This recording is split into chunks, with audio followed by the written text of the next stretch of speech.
Hello, folks. Welcome back to WW2 TV and a new week. And we are really diving into Arnhem. Jumping into Arnhem is a better expression, I guess, with our special guest, Tan Hughes, here to talk about his father, who was a glider pilot.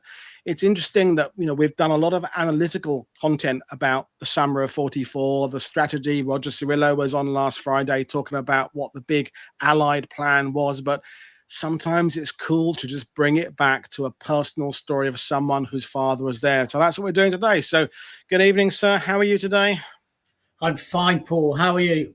I'm very well. So, you're heading off to Arnhem literally tomorrow. You're heading off there. You're going to be there on Wednesday. So when I have historians on who have discovered a subject, I sometimes ask them, how have you found this subject? But your dad was there. So I think that one is fairly self-explanatory. But as a young kid, before we get into your father, was Arnhem Market Garden something that you were interested in? Was it talked about in the household amongst your friends? As children, Dad never really mentioned Arnhem. We knew in our childhood, we knew he was in the forces. We knew he was Glider Pilot Regiment, and then some years later, he transferred into the Education Corps for his final years of service. And we knew he'd been to Arnhem. And as a family, sometimes we'd go with Dad to Glider Pilot Regiment reunions. Sometimes he'd go on his own. But if Arnhem was kind of talked about or mentioned or probed, he shut down.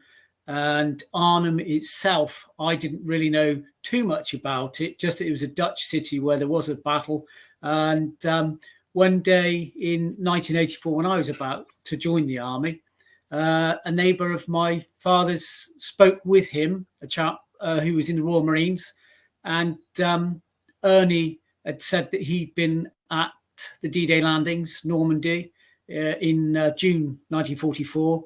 And so Dad's kind of reply was, well, that wasn't one I was involved in. But a few months later, I was at Arnhem. And Ernie, quite surprised because Dad never really had given anything away, said, oh, crumbs, that really was a hell of a place to be. You should get that recorded, let people know. You should tell the story, which Dad never really had done before. But after chatting with Ernie, and it was now 1984, early 1984, with focus on a 40-year commemoration of Normandy's D-Day landings, with focus on 40 years of Market Garden to come about 100 days after that. Dad started to write a manuscript, which he sent to the Sunday Express for the September edition. And when that piece was in the paper, he was contacted by our Glider Pilot Regiment friends, absolutely delighted that he'd done this piece and drawn focus to the guys who were in Arnhem, not just Glider Pilot Regiment, but the Airborne, and all of those that had faced what they'd faced. Well, thank you for that explanation. And the thing about Arnhem is that obviously it's meat and potatoes for historians to discuss. There's all the where it went wrong. Should it have even been launched? Was it at this bridge? Was it at that bridge? Should they have done this? Should they have done that? But of course, for the guys who were there, whether they were British, American, or whether they were Dutch civilians, of course, it represented something else. So speaking to Ernie there was kind of the catalyst for your dad to talk about it. And do you sense when he wrote that piece, was it cathartic for him? Was he there to kind of honor the guys he was there with? What do you think he got out of writing that piece, 40 years after the event? I think he understood it was important to record history. It was important to remind those here today the sacrifice of those who were lost. Many of those in Arnhem, many didn't make their 20s, and many didn't make their 30s.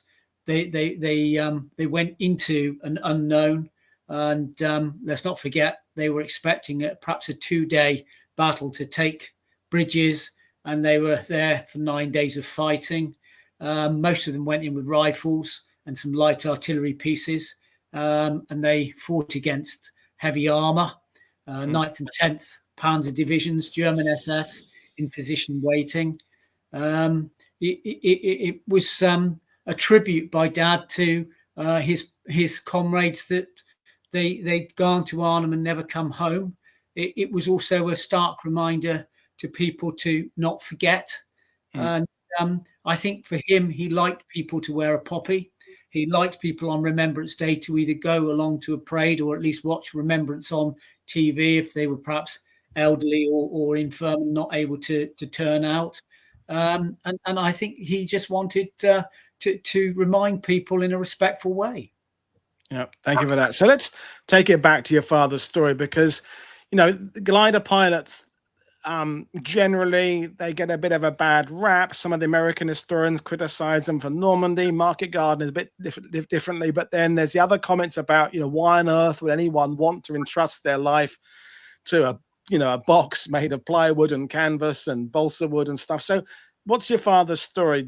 How did he arrive in the Glider Pilot Regiment, and when and how old was he? Let's run through the basics. Well, first of all, as a veteran myself, understanding the military environment and the special forces, glider pilots from the British Army were the very best, the absolute cream of the elite, bar none. When the special forces came about in the British Army in the early 1940s, after Churchill's instruction to Montgomery, all special forces came under the Army Air Corps. And the special forces were the Glider Pilot Regiment, the SAS, and the Parachute Regiment. And these men were absolutely the very best there were. They went along for a selection, and you'd have dozens and dozens and dozens of men apply, all capable. But from those dozens of men, you'd get a handful that would qualify to start the training and to get through selection. So glider pilots themselves, they were of the very best. The British glider pilot was slightly different to the American glider pilot. Yep. The British glider pilot flew his combat glider, assault glider, into the battle and landed and stayed with his men in the fight. The American glider pilot landed his glider and was then repatriated back to bring the next load in. So there was a very, very distinct difference between the British and the American glider pilots.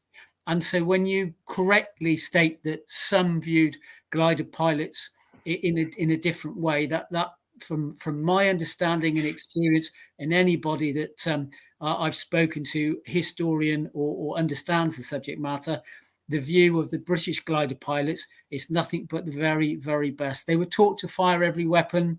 They were always recruited from the infantry. You could not apply to transfer into the Glider Pilot Regiment unless you'd served as an infantryman for some time and excelled.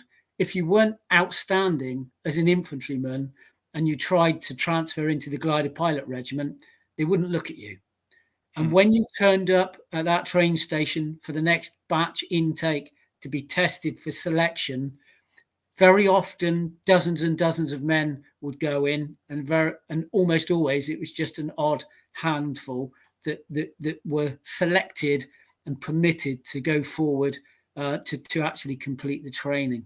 Dad, along with his colleagues and comrades that went through and passed the Glider Pilot Regiment training, they were a very, very tight brotherhood that stuck together, looked after each other, trusted each other, and respected each other.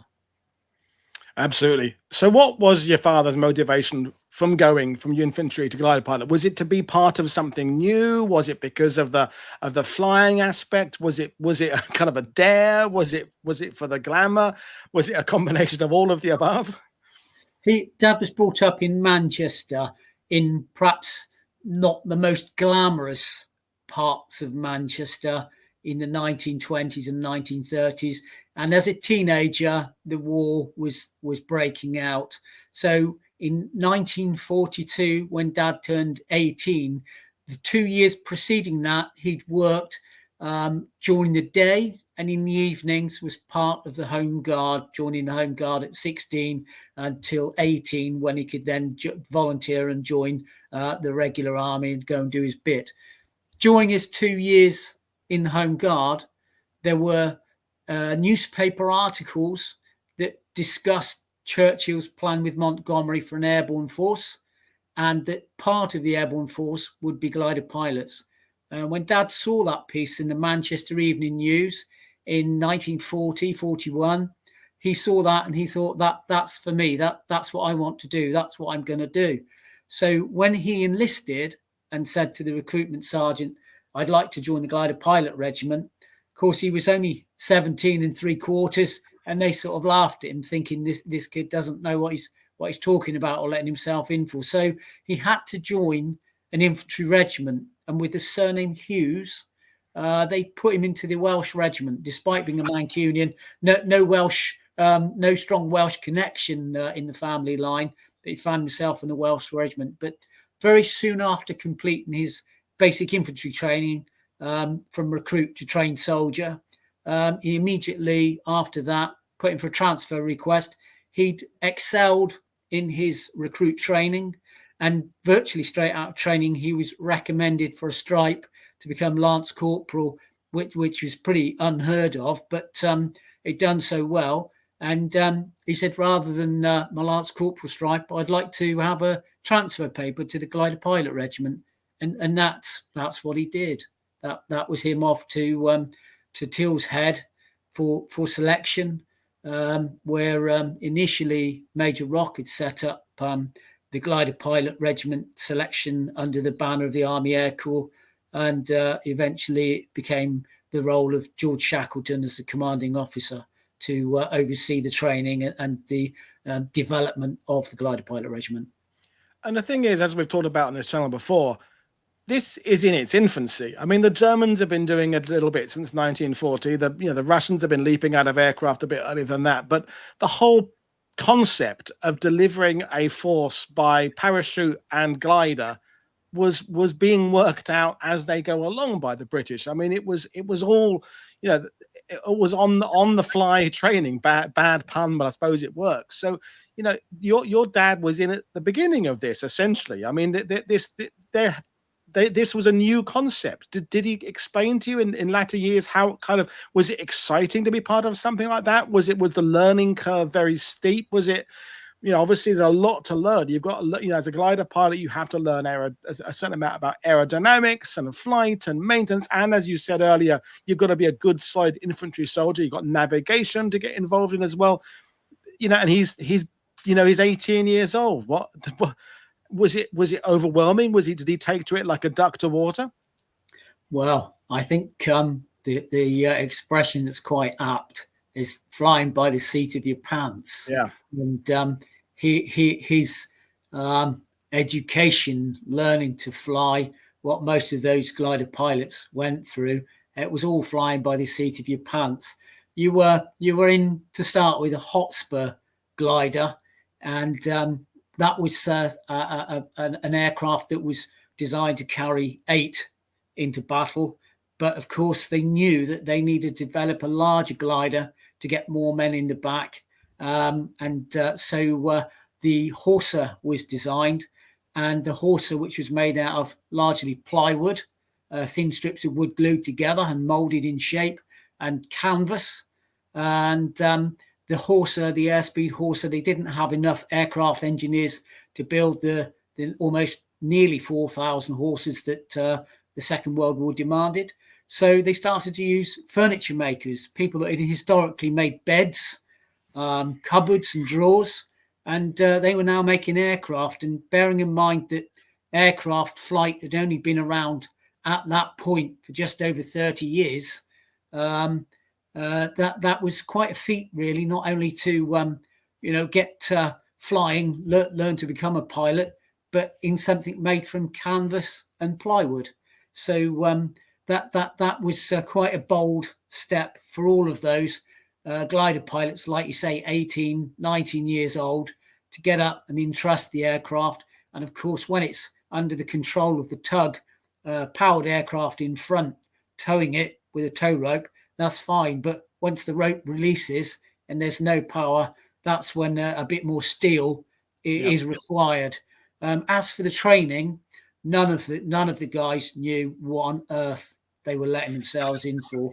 To start with, before you even looked at flying training, the horrendously savage and brutal, merciless, the training regime designed by John Rock and then tweaked and further set to be more challenging and testing by George Shackleton. The men were covered in blisters and bruises and knocks and scrapes, up before daylight, still pushing themselves at full pace until the early hours, day in, day out. And the training that they went through was designed to break all but the very, very best. And that's what they had to do. Keep going, never give up, never stop, keep giving your best day in and day out to get through that training. And those that could and did, they had the honor then of putting on the maroon beret and the cap badge. And the elephant in the room when it comes to the glider training compared to engined aircraft is the landing. Because if you're training to be a pilot in the Royal Air Force, you can train in some old, 1930s aircraft, and you can take it for a spin around and you can land it. And even if you have kind of a bumpy landing, you'll kind of bring it down. The whole issue with gliders is that there's a race, and the race is to get enough gliders to use them operationally, but also to get enough people to fly the damn things and enough people to volunteer to sit in the back of the things. So the horror stories, of course, as historians know, is that a lot of glider pilots, whether they're British and American, haven't actually landed many, if at all, before they go operational. They've had to go on the stick in the air with someone else, an experienced pilot beside them. But bringing one in and losing the glider and or the pilot, that's the losses that the British can't afford to do. So how does that resolve itself? How does the process go from learning how to do it in theory to actually being able to bring a glider in fully loaded in an operation? I'd go back to an answer I gave you previously: flying by the seat of your pants. Yeah. When the gliders landed in the landing zones around Wolfhazer and Oosterbeek, those gliders that were coming in, there were gliders to your front, to your rear, to your side, left and right, beneath you. There were gliders all around on the ground. There was not much space. There were collisions. How do you cope with it? You just do it. You do your best. You go for it, and you just give it a go. Do your best. Yeah, no, absolutely. So we're going to come up to specifically talking about your father's experience in Market Garden. So 80 years ago, kind of this week, as we've been talking about. But I suppose for the guys who are attached to First Airborne Division or bringing in First Airborne Division from Market Garden, at least there had been the success of Normandy. I mean, not perfect. There had been some issues with gliders in Normandy, but there'd also been some fantastic successes, namely the ones at Horsa and Pegasus Bridges, but also other landings there. But did your father talk about whether in that summer of 44, that success of Normandy, but offset with the fact that Glider Pilot Regiment guys had died in Normandy, and there'd been other operations, of course, before then. Did that success in Normandy give your father confidence? Did it give him caution, a bit of confidence and caution? What was the mood among the Glider Pilot Regiment guys as they're moving into towards September this time 80 years ago? Well, there was pride within the regiment, huge pride, mutual respect, and they had this feeling that they had to go and do their best and do their job. That was their role. That was their task. They were trained for it. They had faith in each other, and they just had to show up and stand and face. Absolutely. And one of the things that we're going to be talking about is, as I say, this week is that the Airborne has been undergoing a big process of change at an organizational level. The first Allied Airborne Army is been created in August. There's tensions amongst the commanders, your Urquharts and Breretons and Brownings and George Marshall's got an opinion in the States and Ridgway and all these kind of guys.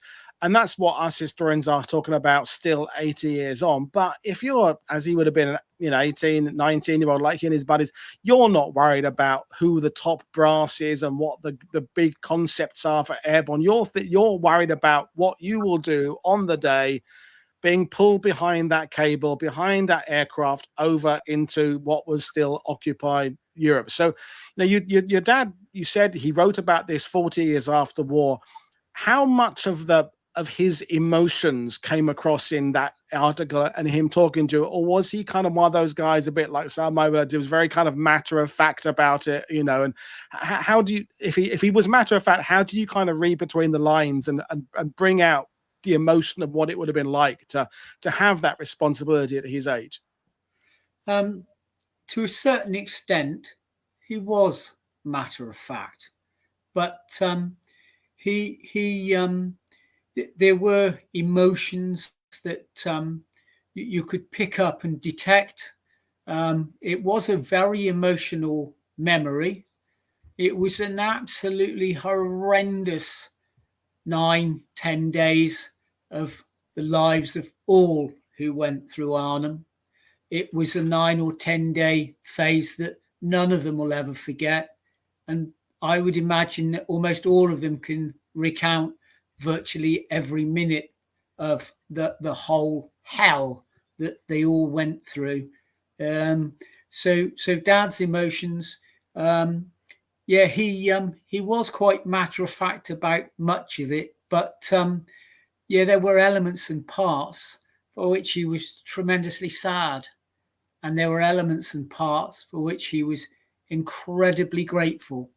And there were also feelings that almost came across of guilt to still be here and get through where some of his comrades hadn't.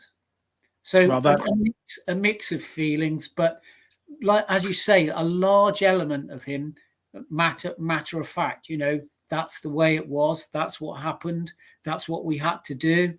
And that was all there was to it. But that aside, where there were emotions that were triggered by certain points and aspects of what he'd endured, seen, and what he'd had to go through, yes, you could feel that there were parts that were very raw. I mean, you said earlier, obviously, that the whole nature of the Glider Pilot Regiment is they are trained infantry sergeants. They're NCOs. They don't have a command conflict with the lieutenant or captain in the back commanding the troops, but they can perform on the ground. But no one really could have envisaged a few days into Market Garden that the Glider Pilot Regiment will be holding a part of the line in Oosterbeek, that thumb-shaped perimeter there, and that they would actually be performing in their own right as infantry. So just because they could do it didn't mean there was the expectation that they would have to. That obviously the confidence would have been that the Airborne Division is going to get to the bridge, 30 Corps going to be there within 2 days, and it's all going to go kind of like clockwork, like Market Normandy had gone. Take us through your dad's landing first, what you know about that, and then if you can come share when he realized that the operation was not going well. Was it the first day? Was it a few days in? But take us through the actual getting there first. Sure. So after completing training and heavy glided conversion unit training at Shrewton, having gone through the first part of the Glider Pilot Regiment training at Tills Head, he was then shoehorned quickly through his last part of training up to Down Ampney to become a part of E Squadron. And he was to go in a Horse and Mark 1 from Down Ampney. His first pilot was Captain Christopher Dodwell. And in the back of their horse was 25 troops and a handcart. So they left Down Ampney and flew in to land at Wolfhazer. And once they were cast off, they broke through the cloud near to the landing zone designated point that they were to land. Quickly through the cloud, quickly down, steep descent, flatten out onto the ground and the troops out. They moved to a wood line at Wolfhazer. And in that wood line, there were slit trenches and some shell scrapes. And as soon as they were in a position in cover, the local mental health hospital, some of the inmates came out and were quite overjoyed, saying that we've been liberated, shouting "God Save the King," wanted to play the national anthem with musical instruments. And soon after they dispersed, the battle commenced. The Germans were in position, 9th and 10th SS Panzer Division and German infantry all around. And Dad's first pilot, Captain Dodwell, when the Focke-Wulfs came in strafing fire, which had been targeted on them by the Germans on the ground in machine gun nests, and there was an 88 mil German gun position raining fire in on them. Those Germans had obviously fed back to the aircraft, come on down, this is where the British positions are. And Captain Dodwell had shouted to the guys around, "You're wasting ammunition trying to fire at an aircraft with your small arms." And in doing that, raising his head up in the trench, that's when he was shot in the chest. And that's when he sort of fell onto Dad and realised he'd been shot. And that Dad called for first aid help. They spent the rest of that night in the trench under fire, in contacts. The next day, word came that they managed to clear the German opposition. So they moved up towards Osterbeek. They were dead all around, both sides, but they neutralised a German 88 mil gun position. And as they moved up, Dutch families came out looking at the trail of thousands of troops heading in towards Arnhem and Osterbeek, some stopping at the Hartenstein Hotel to set up the brigade headquarters, and others being detailed and tasked to positions in and around Osterbeek, where Dad was positioned and detailed off to a house just across from the Ouderkerke church. And he took a Bren gun position in an upstairs window.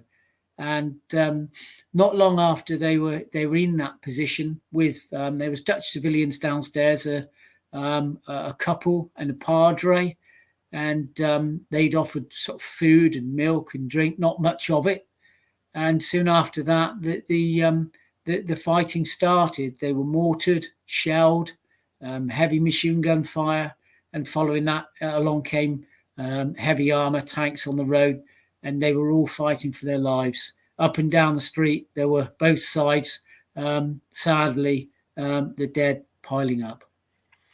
No, I mean, it's a horrific battle. And what I always want to say to people who've never been to that area is that the focus of this battle obviously is the bridge. It's the frost at the bridge itself, and that's very much an urban environment there. But Oosterbeek and Wolfhazer, it's suburbia, isn't it? I mean, I can't remember when I first went there, 1989 or something like that, years ago now. I was surprised how kind of leafy and suburban and middle to upper class Wolfhazer and Oosterbeek were. And your dad from kind of the Manchester area, just the disconnect of fighting in an area that is so charming. I mean, not at the time when shells are flying. I'm not saying at the time when there's Stugs and Marders and half tracks bombing up and down the road and buildings are on fire, but it's a very different environment to those who are very familiar with, for example, the area, some of the areas of Normandy, which are more kind of farmland and perhaps more working class. That area of Wolfhazer is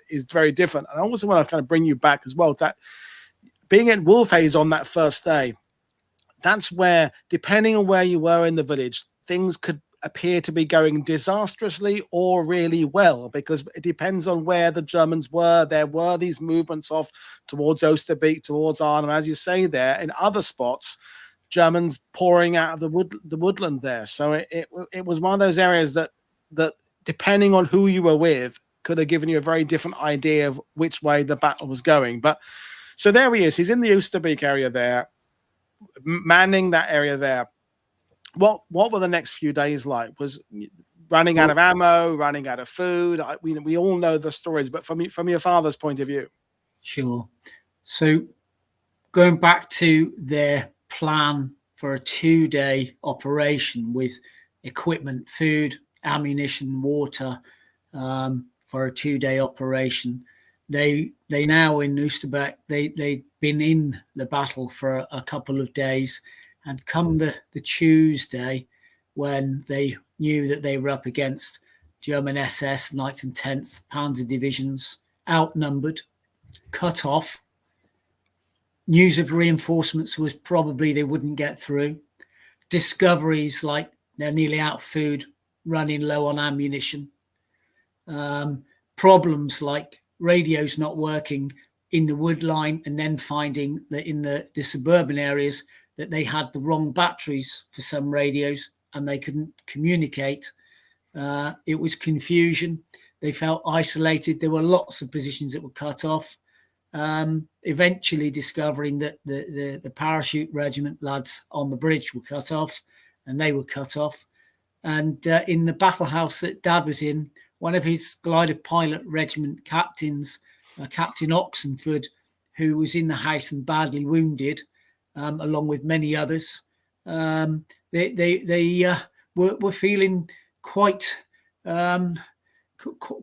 grim and concerned as to whether they would get out, whether they how would this battle end? Would the last sound they'd hear be more of the incoming mortars that were more effectively targeting them, that were taking down some of the houses? Each barrage of attack that came from the Germans, and every time they did fight and managed to hold them off, they were thinking, would they have enough ammunition for the next barrage and attack?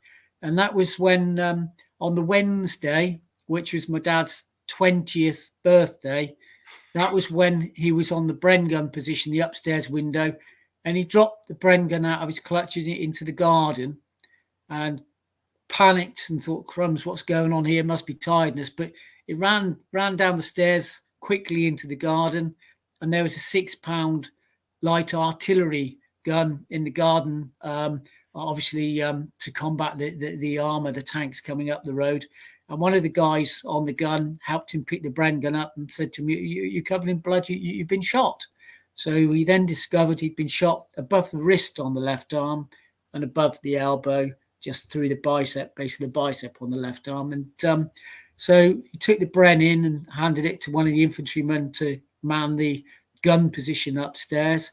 He got patched up in a downstairs cellar area under the stairs, and he was chatting to his officer, Captain Oxenford, and who was in a very bad way, but keeping the spirits up of everybody, encouraging everybody, not wanting a fuss made about him, just concerned that everybody else was okay and staying in the battle. And that was the Wednesday, and I think one of the Dutch civilians made cups of tea for a few of them, and after that Dad had a cup of tea and thought, right, I can fight on one arm. So he went back upstairs, window position, on a rifle, could fire it with one arm with effective fire, where he couldn't manage the Bren because his left arm was now strapped inside his battle dress blouse, where it was not really cleaned up properly, and a couple of bullet wounds through it. On the Thursday, when they were so desperate and out of food, and ammunition was now at a worryingly low state, Dad said to his Captain Oxenford, I'm going to go out tonight up and down the street and try and find anything that's of use, ammunition, food, water. And his captain said to him, no, you mustn't, send someone else. No, you mustn't. But that's what he did. With his one arm shot, he crawled out in the darkness in the lull of the battle, knowing that there were German snipers about, knowing that the fight could resume at any point.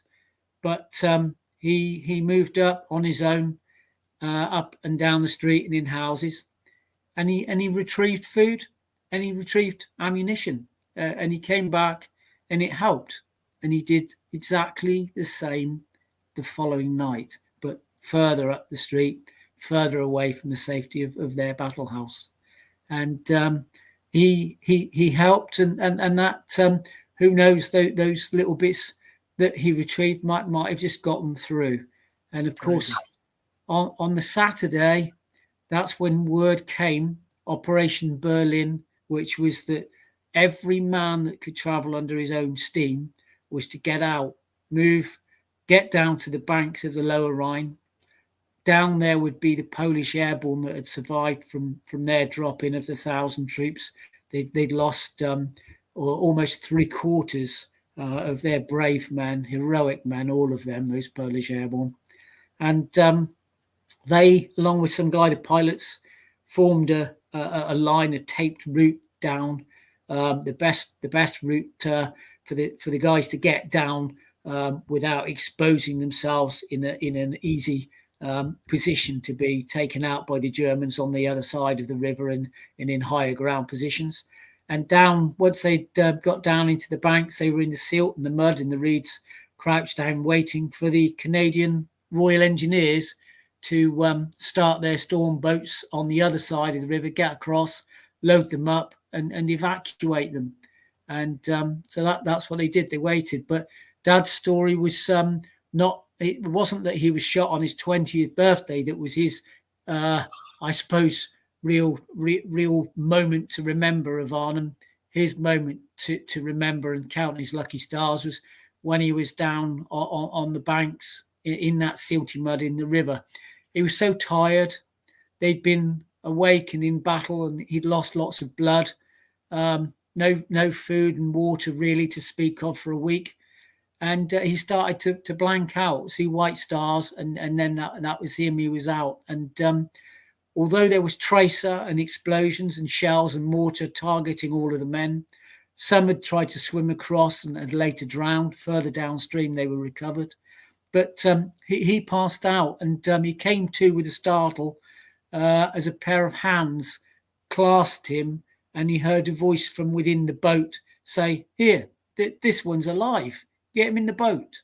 And so they got him. But when they got him in the boat, he'd realised as he was clambering into the boat being assisted that guys all around him were dead. They'd been shot. They'd been machine gunned. So where he was waiting, those around him, they didn't make it.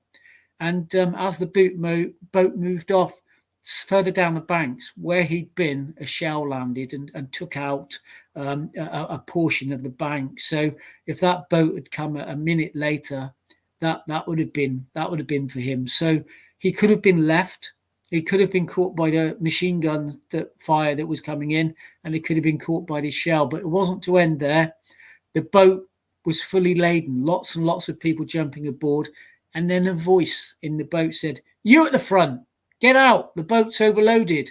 It was going to sink. Get out." And the person that had to get out was Dad. Oh. So out of the boat he got, and a voice, he couldn't see the face, but a voice in the darkness said, "Let me grab your arm." So he had one arm in his tunic. His left arm, injured arm, was in his tunic, down in a sling. And he slung his right arm over the boat, and strong hands firmly gripped him as the boat set off with a judder, which he nearly lost hold of the boat as it moved off. And then guys were using their rifles as paddles over the side to even help the boat cross quicker. But these firm hands held him, and he always wondered if that was the voice of one of the gunners that was on the 6-pound gun at his battle house, which might have made sense because all of those from the house had made their way down to the banks of the river at about the same time, and in the same clump of men, orderly queuing and being filed down by the Polish Airborne that oversaw them moving down to that position. So he'd never know, but he thought it might have been one of the guys on the 6-pounder gun at the battle house. And the water was freezing cold. They were taken incoming all the time the boat was crossing, shells, tracer, machine gun fire. But they managed to get across. Their boat managed to get across, and the guys who were in it all clambered up the banks. But Dad, who'd been in the freezing cold water, was so cold and tired and just so exhausted that he managed to clumsily, almost like a drunken man, get up the banks. And then he fell into a V trench, which had been burrowed out for a tank hide. And he stayed in that and rested to try and come to his senses after getting out of the cold water, shivering and really, really wiped out. He was running on empty now and really didn't have much left. The 2 or 3 others rested in the V trench, but when he came round and stirred, he was the only one left in that trench. And with all his might, he tried and managed one arm to get out and move up. They had to move up to where an area had been a canteen on their way in, heading towards Nijmegen. But when he got there, the tea station was closed and empty and gone. He was one of the stragglers way at the back. So they just followed the road up, heading towards Nijmegen. But he was so out of it, weary and senseless, and only just hanging in there, wandering in a daze. And he wandered into the path of a British military ambulance, which hit him. It ran him over. So he got cast into the hedge, but the ambulance driver and the medic, the orderly medic in the front, stopped to see if he was alive or dead. And again, they said, he's alive. They couldn't put him in the back. The stretchers had officers on the stretchers in the back of the ambulance. So they put him in the cab floor, and that's how he got to Nijmegen. Wow. Well, I mean, to say that was spellbinding is an understatement. The audience are absolutely loving it. And I was just thinking about the times I've stood on the banks of the river there, just down where that evacuation took place in the middle of the night. And when the moonlight is out or not, that river seems like the bloody English Channel. I mean, you can hardly see the other bank. It seems an impossible distance to go in a boat that's, as you're saying there, your dad's experience, way down. People are absolutely physically spent. They're wounded. There's gunfire coming and there's explosions. It's a miracle that anyone got back there, and that distance just seems crazy. And it also, my other point is that your dad blacks out on the bank there, in that he'd obviously been keeping going because earlier he was in a defensive position. He had to keep on going because he was being relied on. But now, at that point there, he's now waiting for someone else to take the next stage because he's being evacuated. And I'm guessing his brain just said, "That's it now. You can just crash." It had been, fueling on those last reserves, those last couple of days. But after a certain point, the human body just goes, "Yep, no, can't do it anymore," and just it gave in on him. And thank God there was people there to get him over there. Wow. I mean, it's incredible story, Tan, and as I said at the beginning of the show, it reminds us that for all the talk about strategy and operational planning and where it went wrong, actually what the important thing is about Market Garden is those that were there and their experiences. So what a 10-day, 2-week period. So any long-term effects from the injury to his arm? Did it affect him in later life? No, not really. But crazily, and this will make you laugh. About a week before he went to Down Ampney, he was doing bayonet drill at Larkhill and Tilshead, and he put the rifle and the bayonet through a sack, and he tore something in his right shoulder, and he never told anybody. And when he made it back to Nijmegen, at Nijmegen, he was given fresh clothes. He wouldn't take off his Dennison smock. He'd got a pistol that he'd retrieved from one of the dead on the streets of Oosterbeek. So he kept the pistol in his Dennison smock, but his trousers covered in blood and torn. He changed those, and they gave him black and white pinstripe German prison trousers that he put on. And he sort of rested in those and was fed. But when he went from Nijmegen to Brussels and the flight to fly back, he was in the same aircraft that the pilot had been his tug pilot to bring the glider over, and saw him with his arm down his tunic. He thought he'd lost his arm, but he said no. He said it's just in there, just been shot in the arm. It's fine. And the pilot said, "Well, what about your right shoulder?" He said, "You don't look too comfortable with that." He said, "No, it's a bit of a sore from bayonet drill a week or so before we flew out, or a few weeks before we flew out." So they got back to From Brussels, they were flown back and they went to a hospital initially at Stratford-upon-Avon and eventually to Stoke-on-Trent. Well, at Stratford-upon-Avon, he had treatment for his gunshot wound above his left wrist and his gunshot wound just above the left elbow, below the left bicep. And while he was there, and he said, I've hurt my right shoulder as well. He'd done all the tendons in on his right shoulder, and they said you should never have gone to Arnhem, but he wasn't going to tell anyone. He wasn't going to tell anyone the sort of weeks leading up to deploying for Market Garden that he was injured in quite a bad way, and being shot in his left arm and using his right arm to crawl about on those streets at night to go and get his pals ammunition and food and water. That's what all of those Arnhem men were. Absolute heroes, all of them. Well, absolutely. And it's reminding us that, we had the debate a couple of weeks ago about all the various airborne operations that were cancelled between Normandy and Market Garden and Linnet and Comet and all the ones before that. The point is, those guys would have gone anywhere. If they'd been told to jump into Timbuktu without parachutes or take your gliders into anywhere in the world, they'd have said yes, because they believed they were the best. They were. You said it yourself. They were the best. They weren't going to let, intelligence reports put them off, an injury to your arm put you off.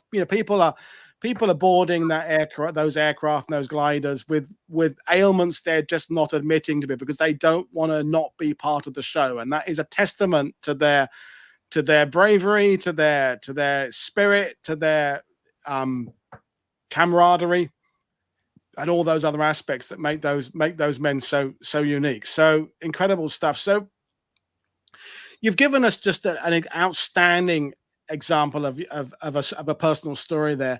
But I want to know, Tan, do you yourself get involved in the kind of the historical debates about where the operation went wrong? Did your dad ever talk about that after war? Did he ever start putting the finger here or there? Or was it always about remembering those that he served with and just thinking about those that he was there with? Was that more important to him? Well, the concept of Market Garden was a good idea to go for Hitler's throat. The German forces were on the back foot when Operation Overlord, Normandy, D-Day landing, 6th of June 44, the 5 beaches, 2 invaded by the American troops, Utah and Omaha, Juno, the Canadian troops, and Golden Sword, the British troops. That pushed and swept the Germans back in a way that they never anticipated the might and the speed that they would have to backpedal up through northern France. Hitler and his generals, that terrified them. So it was a bold but brave plan to just drop 60 miles behind enemy lines, an airborne force, 10,000 men, gliders and parachute regiment and the air landing brigade, to take the bridge twofold, to stop supplies getting down, to reinforce those German troops being pushed backwards, but also as the gateway, the corridor into Germany for the advancing British troops. It was bold and it was brave, but this was the deal at the time. The deal was that the war was very, very finely balanced. Every day, Hitler and Churchill wondered, was it going to be swinging in the way of the Germans, or was it going to be swinging in the side of the Allies? It was very, very finely balanced. So it was a risky operation, but it was known that the airborne divisions were the cream. And why were they so good? It was the belief. It was the belief in themselves, and it was the belief in each other, because their training right at the outset. And as I say, and I cast back to John Rock, who for me is probably one of the most underestimated and under-recognised British military officers that there's ever been. He set up and embedded the ethos to train and start the training of the Parachute Regiment and the Glider Pilot Regiment. He set the standards, he set the bar, and he created 2 regiments where the pride and the standards were absolute to the hilt.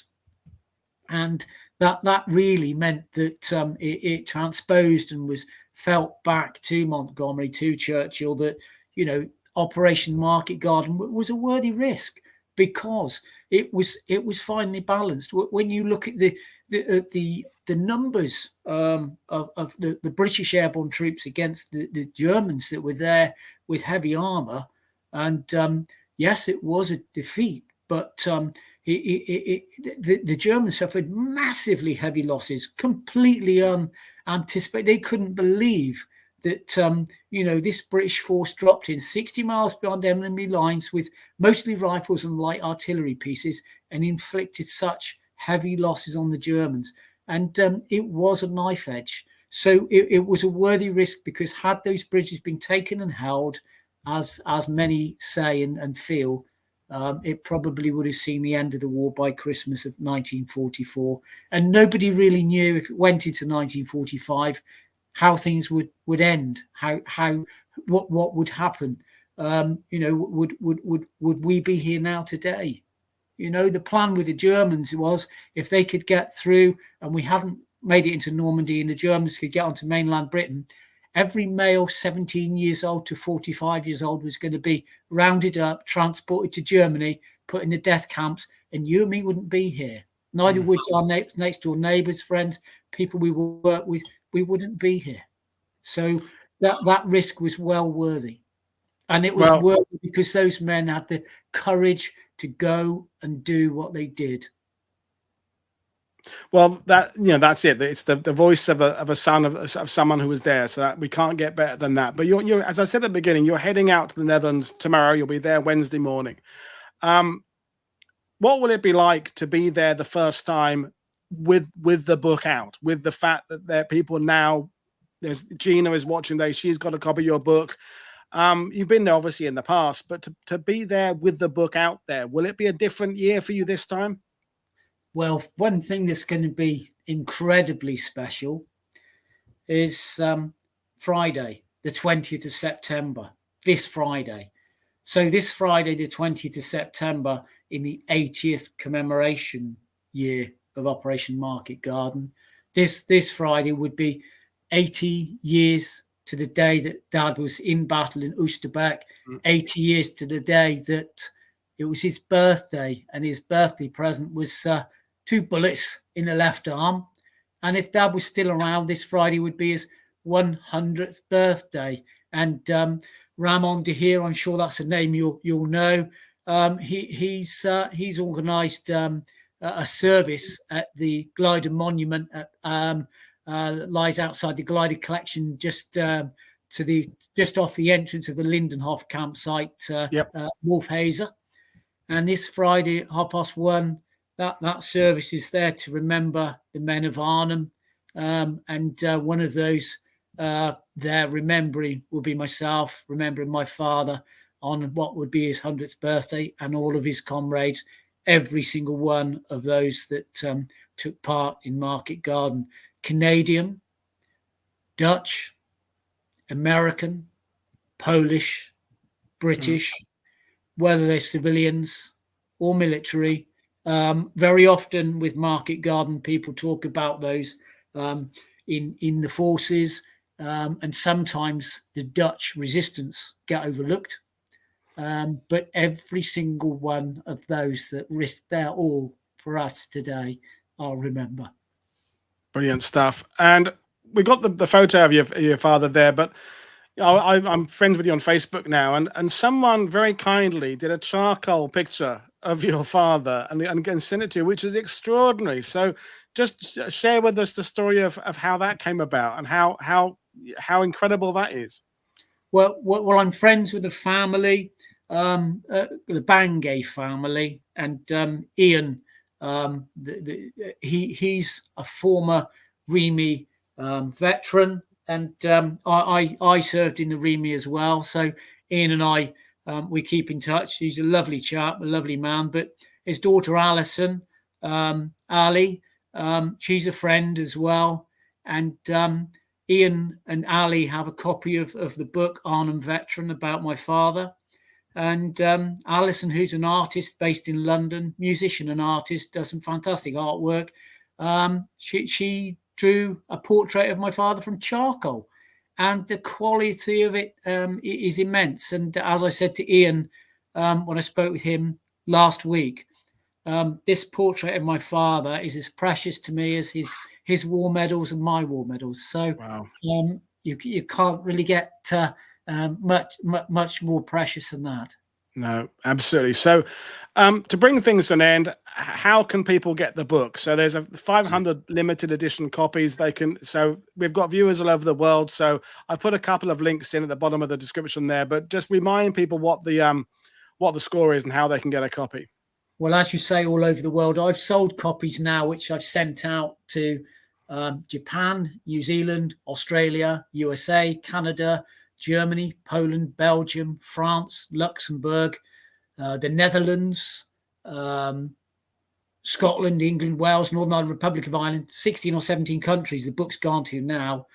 And I have about 5 or 6 dozen of the 500 left. I've never paid for a penny's advertising. The book was released on the 17th of August. So it's 3.5 weeks ago. It's been released, only advertised on Facebook. And then in the last week, I've put a few copies on eBay. So how can you get hold of the book? By sending me an email to tannhauserpublishing@gmail.com. For the book, I've set up a little publishing company, so Tan Hauser Publishing. So that email, tannhauserpublishing@gmail.com. Or the other way to get hold of the book is when I'm in Arnhem this week, a chap called Jan Alderink, who runs the Lindenhof campsite, has very kindly offered me a section of the new building at the campsite where I'll be between 3:15 and 5 o'clock this Thursday, the 19th of September. So I'm there 3:15 to 5 p.m. And anybody that comes along there that wants a book until they run out, I'll sign, put in a little message for. Apart from those who've already emailed me asking me to pledge that I'll reserve a copy for them, there's some that remain. And once they're gone, they're gone. But I'm told that the copies that have gone to the USA, somebody there has managed to, although it's a £15 book, they've managed to sell it for $70. So hopefully other people that get hold of the book will keep it as a cherished, precious document forever. But I suppose some people read it and are happy to pass it on. But 500, that's it. I'm not going to print anymore. The purpose of the book is it's a humble tribute, not to make money. I've actually made a loss printing the book, and I'm happy to. I've donated copies of the book, 40 to the British Legion and 40 to the Glider Pilot Regiment Society, and I've given some to family and friends. But the purpose of the book, a humble tribute to really preserve the memory of all of those, not just in World War II, all of the men and all of the women that made sacrifice in World War II and Arnhem. But I suppose with a soft spot in my heart to put focus on the Glider Pilot Regiment, a regiment that, for my money, is probably the finest regiment the British Army ever had. A regiment that only lasted 15 years, a short lifespan, was disbanded because gliders really after the Second World War. Someone came along and invented helicopters, didn't they? The bastard. Yeah, but for me, there's some fantastic regiments in the British Army, and they're a fantastic force, globally respected. But for me, the glider pilots, the men I met during my childhood, how they were humble, how they were all gentle, and the heroic bravery that they showed, not just to be the finest infantrymen in battle, able to fire every weapon, take control of the troops in the back that didn't know where they were, but they knew where the enemy were as they were coming in, receiving flak. Not forgetting that when they got down on the ground and the troops in the back thought, right, we're in the battle, the glider pilots had already been taking flak coming down through the cloud. So they'd already been, been through it already. So for me, the Glider Pilot Regiment will never, in the British Army, will never ever see men of that ilk again. And for those people that knew a glider pilot or have a glider pilot in their family history, you cherish that. You really cherish that. Well, that's fantastic words to end with. And I would just add, if anyone wants to know more information about the Glider Pilot generally, you can't go better than Mike Sparky Peters' fantastic books on the Glider Pilot Regiment. He's a friend of the show. He's currently out in Market Garden right now, I think. Or was he was in Dan Buster's locations last week, but I think he's in Market Garden now. He's done some fantastic work honoring the regiment and what they did. And your book has also added to that pantheon. So that's fantastic. I will get some interesting shows in this week, but none will be as moving as this one, I don't think, Tan. I mean, it's just been a delight listening to you. Seeing you kind of get emotional there has been overwhelming for us all. Folks, I'm back earlier tomorrow, 3 o'clock UK time. Christopher Jarry, son of Sidney Jarry, whose famous book, 18 Platoon, about Somerset Light Infantry, is on to talk about the Dorsets and what they were doing in 30 Corps, battling to get to Arnhem. And as we know, never quite made it, but that'll be some fantastic stories tomorrow. Another show I've still got to schedule Wednesdays about medics Arnhem, the work they did, and particularly what was going on with penicillin. And then there's more stuff coming your way. Click, like, and subscribe. Buy my guests' books. But right now, I'm going to say thank you to Tan. Thank you, people, for your fantastic comments. This is Paul Woodadge for World War II TV saying thank you very much. I will see you all again tomorrow. Cheers, everybody. Bye. Thanks, Paul. Thank you so much. Thank you. Thank you. Bye. Cheers, Paul.